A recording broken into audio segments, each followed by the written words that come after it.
গল্পকথার আসর, কিছু ভয় আর কিছু রোমাঞ্চকর ঘটনা।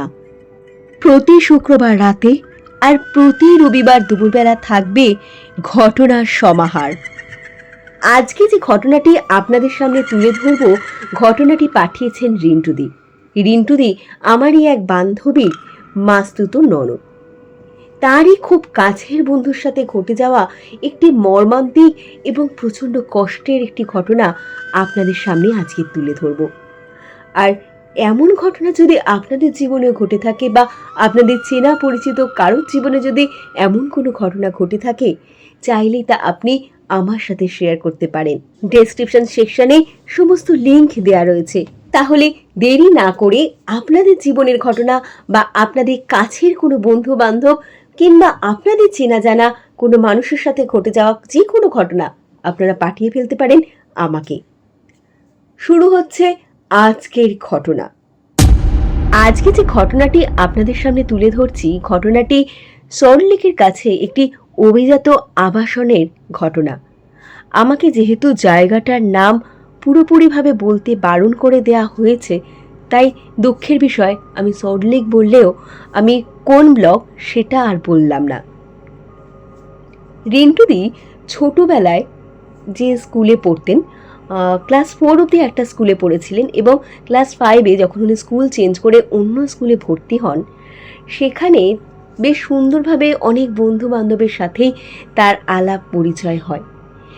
কিন্তু রিন্টুদি প্রায় সময় খেয়াল করে দেখতেন তার থেকে উঁচু ক্লাসে, মানে ক্লাস 6-এর একটি মেয়েকে। পাশাপাশি যেহেতু ক্লাস, তিনি দেখতেন মেয়েটি খুব একা একা থাকে, ভীষণ চুপচাপ। অন্যান্য ছেলেমেয়েরা তার পিছনে মাঝে মধ্যেই লাগে। কখনো কখনো কেউ যাতায়াতের পথে তার চুল টেনে দিয়ে চলে যায়, কখনো হয়তো মাথায় একটা এমনি চড় মেরে দিয়ে চলে গেল। কিন্তু মেয়েটা কোনো রকম প্রতিবাদ করে না। মেয়েটা চুপচাপ, সে নিজের মতো নয় টিফিন খায়। ন্যাচারালি টিফিন পিরিয়ডে যেহেতু এদের সবার সাথে দেখা হতো, তাই সেই সময় রিন্টুদি খেয়াল করেছিলেন এই মেয়েটিকে, যে নিজের মতন একা একাই থাকে, তার কোনো বন্ধুবান্ধবও নেই, আর মেয়েটিকে কেউ খুব একটা পছন্দও করে না।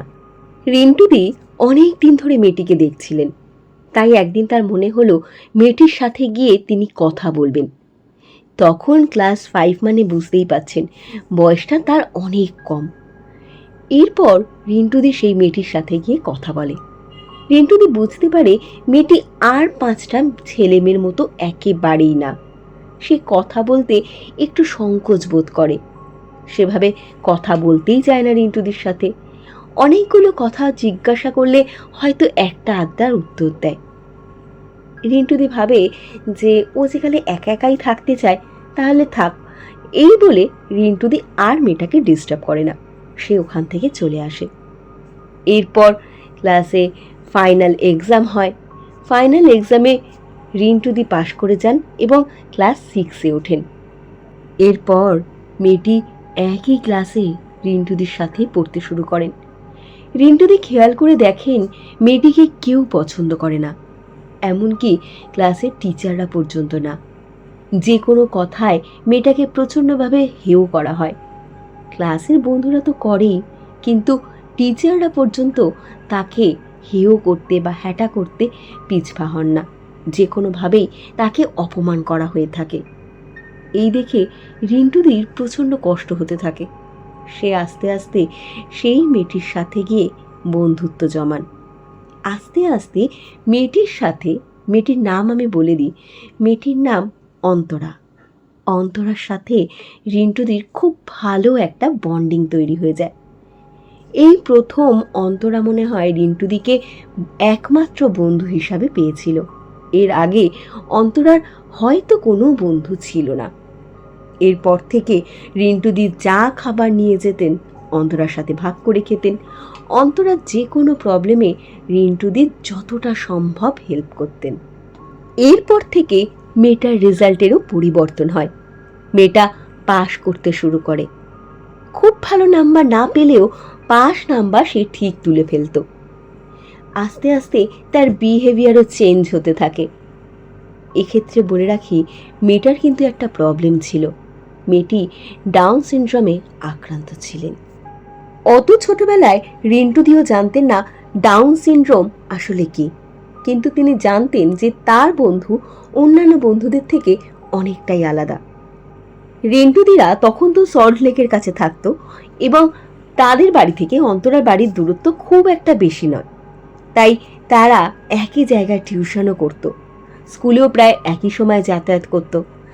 এইভাবে থাকতে থাকতে রিন্টুদির সাথে শুধু অন্তরা না, অন্তরার মা মানে রিন্টুদি যাকে আন্টি বলে ডাকতেন, তাদের দুজনের মধ্যেও খুব ভালো একটা সম্পর্ক তৈরি হয়ে যায়। রিন্টুদি প্রায় সময় অন্তরাদের বাড়িতে যেত, অন্তরাও অনেক সময় রিন্টুদির কাছে আসতো। যে কোনো পড়া বুঝতে না পারলে রিন্টুদি তাকে অনেকটা সময় নিয়ে বুঝিয়ে দিত। কিন্তু আস্তে আস্তে যখন ক্লাস উঁচু হতে থাকে, ক্লাস 7, 8, 9 হয়ে যায়, হঠাৎ একদিন রিন্টুদি এই আন্টিকে মানে অন্তরার মাকে প্রশ্ন করে, আচ্ছা আন্টি, তোমাকে দেখতে পাই কিন্তু আঙ্কেলকে কেন দেখতে পাই না? আঙ্কেল কি বাইরে কোথাও থাকে? এই কথা শুনে অন্তরার মার সেদিনকে চোখে জল চলে এসেছিল। রিন্টুদি বলেও কথাটা ভাবছিলেন হয়তো ভুল করে ফেললেন কথাটা জিজ্ঞাসা করে, কিন্তু এমন কথা তো কিছু জিজ্ঞাসা করেনি। তাহলে কি অন্তরার বাবা নেই? তাহলে কেন আন্টি এখনো সিঁদুর পরে থাকে? তখন আন্টি তাকে মনের কষ্টের কথা বলেই ফেলেন। সেদিন রিন্টুকে আন্টি বলেন, এই আঙ্কেলের সাথে নাকি আন্টির খুব ছোট থেকে খুব সুন্দর একটা সম্পর্ক ছিল, দুজনের লাভ ম্যারেজ, যদিও বাড়ির লোকের মতেই হয়েছিল বিয়েটা। এরপরে তারা বেশ সুখেই দিন কাটাচ্ছিল। কিন্তু একটা সময় যখন আন্টি কনসিভ করে, হঠাৎ একদিন আন্টি সিঁড়ি থেকে নামতে গিয়ে পা স্লিপ খেয়ে পড়ে যান এবং সেই সময় যে বেবি ছিল তার প্রচণ্ড আঘাত লাগে এবং মিসক্যারেজ হয়ে যায়। অনেক কষ্টে আন্টি বেঁচে যান, কিন্তু বেবিটি তো মারাই যান। তারপর থেকে বহু বছর তারা নিঃসন্তান ছিলেন। আস্তে আস্তে বয়স হচ্ছে, তখন হঠাৎ করে দুজনে মিলে ডিসিশন নেন যে এবার তারা একটা বাচ্চাকে দত্তক নেবেন। সেই মতো অনাথ আশ্রম থেকে একটি বাচ্চাকে তারা দত্তক নেন, একদম ছোট্ট একটি বাচ্চা, যার উপর তাদের দুজনেরই বেশ মায়া পড়ে যায়। সেই হচ্ছে এই অন্তরা। তাকে বাড়িতে নিয়ে আসা হয়, তাকে যত্ন আত্তি করা হয়, আস্তে আস্তে তাকে বড় করা হয়। কিন্তু যখন সে একটু বড় হয়, বোঝা যায় সে ডাউন সিনড্রোমে আক্রান্ত। এই কষ্টটা আঙ্কেল কোনো মতে মেনে নিতে পারেন না। তিনি তখন এদের ছেড়ে দিয়ে চলে যান অনেক দূরে। এরপর থেকে তিনি আর কোনো দিন এই বাড়িতে তো আসেনি, এমনকি এদের সাথে কোনো রকম যোগাযোগ রাখেনি।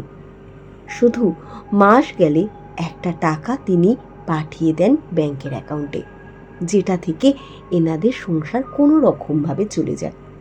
আন্টি নিজেও একটা জায়গায় কাজ করেন, তাই সেইটা থেকে কোনো রকম তাদের দিন চলে যায়। কিন্তু আঙ্কেল কোথায় থাকেন, তিনি কি করছেন, বর্তমানে কি অবস্থায় আছেন, কোনো খবরই আর আন্টির কাছে নেই। এবং তারপর থেকে এতগুলো বছর পার হয়ে গেছে, তিনি একবারের জন্যও অন্তরাকে দেখতে আসেননি, না দেখতে এসেছেন আন্টিকে। এই কথা শুনে রিন্টু সেদিন প্রচণ্ড কষ্ট হয়েছিল। বেচারি অন্তরা সত্যি কি কপাল নিয়ে এসেছে। এত ছোটবেলায় তার বাবা মা তাকে কোথায় ফেলে রেখে গেছিল, তাই অনাথ আশ্রমে এসে হাজির হয়।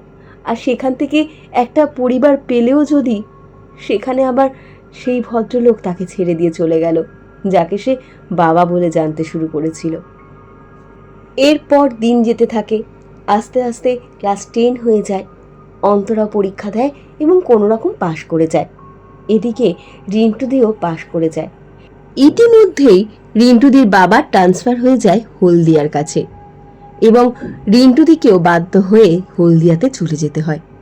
সেখানে সে পড়াশোনা করে, পড়াশোনা শেষও হয় সেখানে তিনি একটি কাজেও ঢুকে যায়।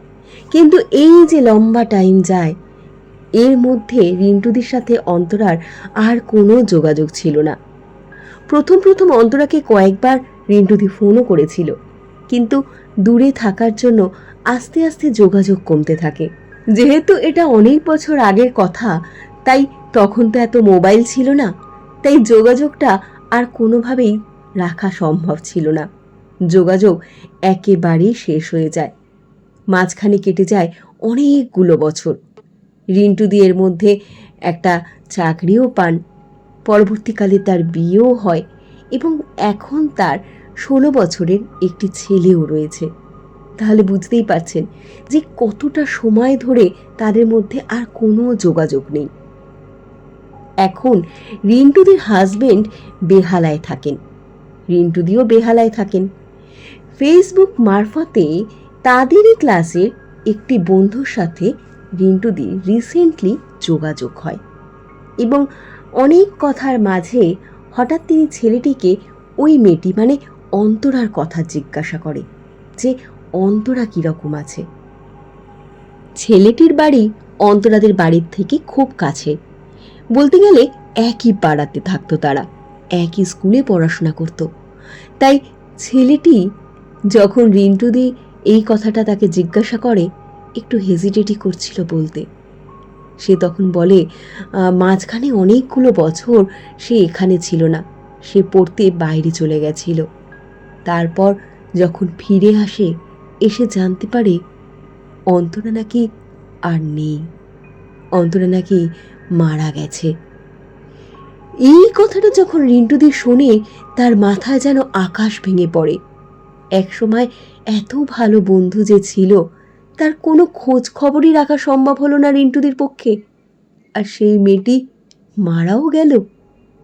এই কষ্টটা যেন রিন্টুদিকে কুড়ে কুড়ে খেতে থাকে। সেদিনকে সে আর তার ওই বন্ধুর সাথে একটা কথাও বলতে পারিনি, শুধু বলেছিল আমি তোর সাথে পরে এ ব্যাপারে কথা বলবো, আজকে রাখছি বলে সেদিনকে ফোনটা কেটে দিয়েছিলেন। এরপরে সারা রাত ধরে রিন্টুদি অন্তরার কথা ভাবতে থাকে। কি হয়েছিল অন্তরার, কি করে মারা গেল মেয়েটা, আর আন্টি বা কোথায় গেলেন, এখনো কি আন্টি বেঁচে আছেন, কি অবস্থায় আছেন তারা, একবার কি তাদের বাড়িতে গেলে তাদের দেখা পাবে? এরম নানা প্রশ্ন সেদিনকে রাত্রে রিন্টুদির মাথায় ভিড় করতে থাকে। পরের দিন তিনি ছেলেটিকে আবার ফোন করেন এবং ফোন করে তার কাছে জানতে চান আসলে কি হয়েছিল অন্তরার, কি করে মারা গেল সে, তাদের বাড়িতে গেলে কি আন্টিকে আবার পাওয়া যাবে। এই কথা শুনে ছেলেটি খুব বিমর্ষভাবে বলে, আমি না ছিলাম না জানিস তো, আমি থাকলে হয়তো কিছু একটা ব্যবস্থা করলেও করতে পারতাম। আমার নিজেকেই ভীষণ অপরাধী মনে হয়, যেহেতু আমার বাড়িটা এতটা কাছে ছিল। আমার নিজেরই এখনো এত খারাপ লাগে যে তোকে আমি বলে বোঝাতে পারবো না রিন্টু। এই বলে তিনি বলতে থাকেন। অন্তরা নাকি তারপরে পড়াশোনা ছেড়ে দিয়েছিল। অন্তরার খুব ভালো একটা গুণ ছিল, অন্তরা খুব ভালো গান করতো। আমি হয়তো আগে এই কথাটা বলতে ভুলে গেছি, আমার এখন মনে পড়লো, আমি তাই বললাম। অন্তরা খুব ভালো গান করতো, ওকে নিয়ে গিয়ে মাঝে মধ্যে কোনো শোতে আন্টি গানও করাতেন, কিন্তু আস্তে আস্তে আন্টি অসুস্থ হয়ে পড়েন। অন্তরার নিজের কাজ করার মতো কোনো ক্ষমতাই ছিল না। সে না বাজার হাট করতে পারত, না রান্না বান্না করতে পারত, না ব্যাংকের কাজ পারত, কোনো কিছুই অন্তরা পারত না। আন্টি যখন অসুস্থ হয়ে পড়েন, আন্টি বুঝতে পারেন যে তিনি আর হাঁটাচলা করতে পারবেন না, তখন অন্তরাকে একটু আধটু ব্যাংকের কাজ দেখিয়ে দিয়েছিলেন। কোনো রকমভাবে ব্যাংক থেকে যেন টাকাটা তুলে আনতে পারে, সেইটুখানি তাকে শিখিয়ে দিয়েছিলেন। অন্তরা তাই মাঝে মধ্যে ব্যাংক থেকে টাকাটা তুলে আনতো কোনো রকম, আর যা হোক কিছু কিনে নিয়ে বাড়িতে আসতো, আর কোনো রকম তারা দুজনে খেয়ে দিয়ে দিন কাটাতো। এরপর একদিন নাকি হঠাৎ করেই আন্টি মারা যান। আন্টি যখন মারা যান, অন্তরা একেবারে একা হয়ে পড়ে। সে কি করবে, কি খাবে, কোনো কিছু ঠিক ছিল না।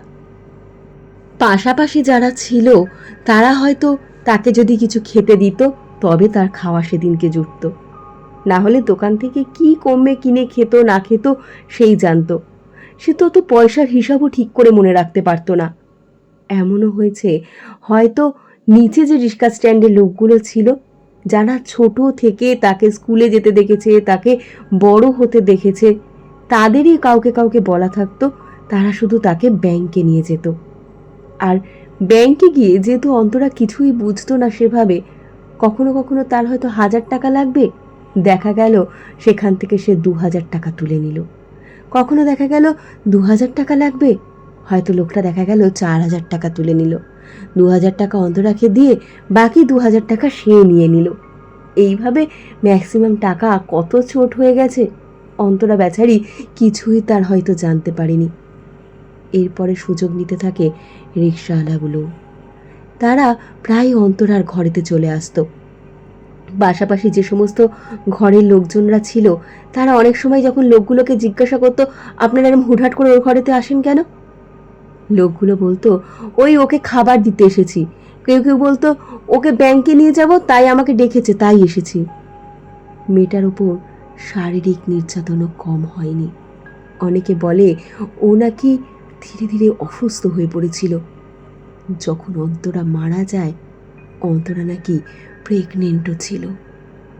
এমনও শোনা যায় নাকি 4 দিন ঘর থেকে ওকে কেউ বেরাতে দেখেনি। ঘরে একটা পচা দুর্গন্ধ বেরাতে দেখে পাশের লোক তখন পুলিশে খবর দেয়। পুলিশ এসে ওর দেহ উদ্ধার করে। এতটা প্যাথেটিক অবস্থায় গেছে যে আমরা শুনেও কেউ কিচ্ছু করতে পারিনি। আমার মা বাবা তখন অনেকটাই অসুস্থ ছিল, তাই মা বাবা মাঝে মধ্যে ওকে দেখতে যেত, কিন্তু যখনই যেত ওর বাড়িতে লক করাই দেখত। পাশাপাশি লোকদের বলে আসতো, কিন্তু তারা খুব একটা পাত্তা দিত না। অনেক সময় গেছে বাবা মা তার জন্য খাবার নিয়ে নিয়ে গিয়ে দরজার সামনে রেখে এসেছে, অন্তরাকে পাইনি। জানিস, অন্তরার এমন করুণ পরিস্থিতি আমি ভাবতেও পারি না। ওকে নিয়ে গিয়ে যদি কোনো একটা হোমে রাখা হতো বা অন্য কোনো ব্যবস্থা করা হতো, হয়তো মেয়েটা বেঁচে যেত রে। এই সব কথাগুলো সেদিন রিন্টুকে প্রচণ্ড কষ্ট দিয়েছিল। রিন্টু হাউ হাউ করে কেঁদেছিল। রিন্টু বারবার ভেবেছিল একবার তো সে গিয়ে দেখা করতে পারতো তার বন্ধুর সাথে, কেন সে গেল না, হয়তো মেয়েটা তাহলে বেঁচে যেত। যাই হোক, রিন্টু এইসব কথা শুনে আর নিজেকে স্থির রাখতে পারেনি। সে বলেছিল, আমি যাব ওদের বাড়িতে, একবার দেখে আসবো ওদের বাড়িটা।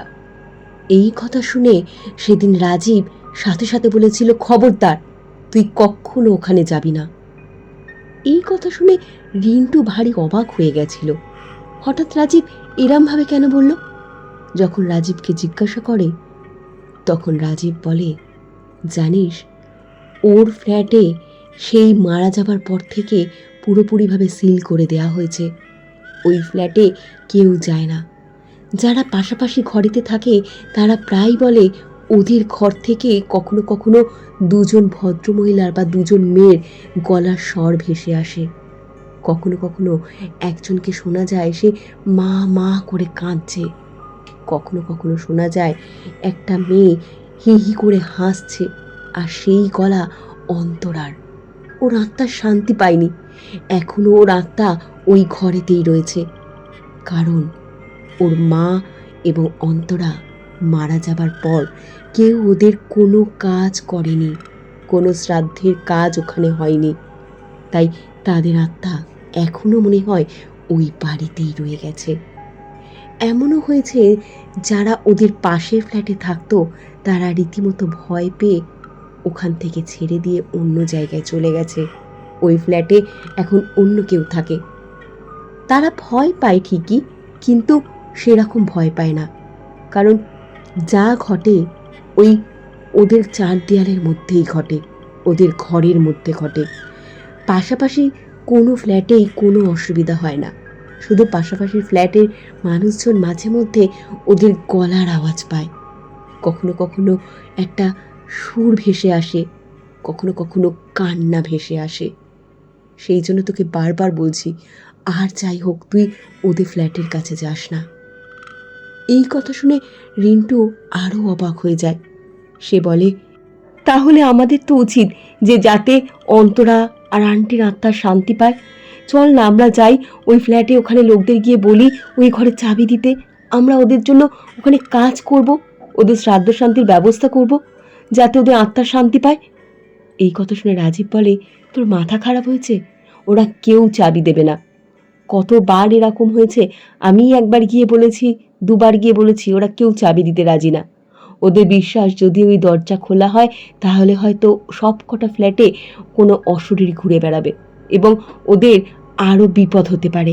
সেই জন্য ওই যে সিল করেছে, ওরা কেউ চায় না ওই দরজা খুলতে।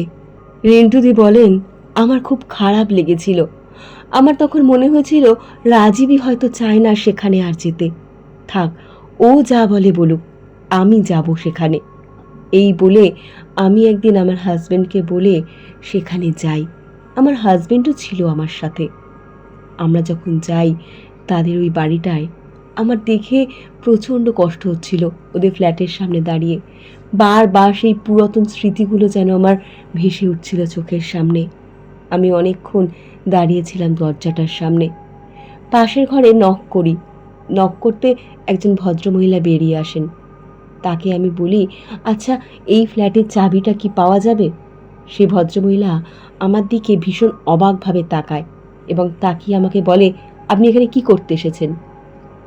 আমি যখন বলি আমি অন্তরার খুব ভালো বন্ধু হতাম, আমি জানতাম না অন্তরা মারা গেছে। আমি শুনেছি অন্তরা নাকি এখনও এখানে রয়েছে, ওর আত্মা নাকি এখানে রয়েছে, ওরা এখনও কষ্ট পাচ্ছে। আমি চাই ওদের শ্রাদ্ধের কাজ করতে। বউটা তখন আমার দিকে তাকিয়ে বলেছিল, আপনি এসে দয়া করে আর ঝামেলা বাড়াবেন না। আমরা এমনিতেই অনেক ভয় ভয় থাকি, আমাদের এখান থেকে চলে যাওয়ার উপায় নেই তাই। আর আপনি বলছেন না এসে এই ঘরে কাজ করবেন, কোনো দরকার নেই। এই ঘর এমনই সিল অবস্থায় থাকবে, কারণ এই দরজা খুললে হয়তো আমাদের পুরো আবাসনের মধ্যে কোনো না কোনো বিপদ চলে আসতে পারে। তার থেকে যা বন্ধ আছে তা বন্ধই থাকুক, এতেই আমরা সবাই ভালো আছি। আপনি আর কখনো এখানে আসবেন না। এইসব শুনে আমার খুব কষ্ট হয়। আমি মাথা নিচু করে ওখান থেকে বেরিয়ে আসি। জানি না দূর থেকে কোনো শ্রাদ্ধা অনুষ্ঠান করা যায় কিনা বা আত্মার শান্তির জন্য প্রার্থনা করা যায় কিনা। আমি প্রার্থনা করি তারা যেন শান্তি পায়, আন্টি অন্তরা দুজনে যেন মুক্তি পায়। জানি সেই আবাসনে গিয়ে আমি কোনোদিন সেই দরজা খুলতে পারবো না, কিন্তু আমি চাই তারা শান্তি পাক। তার জন্য যদি কোনো ক্রিয়াকলাপ করতে হয়, আমি জানি না কবে করতে পারবো, তবে রুমকি আমার ইচ্ছা আছে সেখানে গিয়ে কোনো কাজ করার। দূর থেকে, অবশ্যই দূর থেকে, সেখানে যাওয়া তো সম্ভব হবে না। যা হোক, এই ছিল আজকের ঘটনা। কেমন লাগলো ঘটনাটা? ঘটনাটা যতটা না ভয়ের, তার থেকে অনেক অনেক বেশি কষ্টের। সত্যি তো, আমাদের মধ্যে কত এরম মানুষজন থাকে যারা কত রকম অসুখে আক্রান্ত হয়ে থাকে। তাদের জীবনে কখন কোন প্যাথেটিক অবস্থা নেমে আসে আমরা তো কেউ জানি না। আর কোনো অন্তরার যেন এমন মৃত্যু না হয় সেই কামনা করি। এই ঘটনাটা শোনার পর আমার সত্যিই খুব কষ্ট হচ্ছিল। যা হোক, আপনারা সবাই খুব ভালো থাকুন, ভালো রাখুন সবাইকে। আবার আপনাদের সামনে নতুন কোনো ঘটনা নিয়ে আসবো নেক্সট শুক্রবার। সবাই খুব ভালো থাকুন।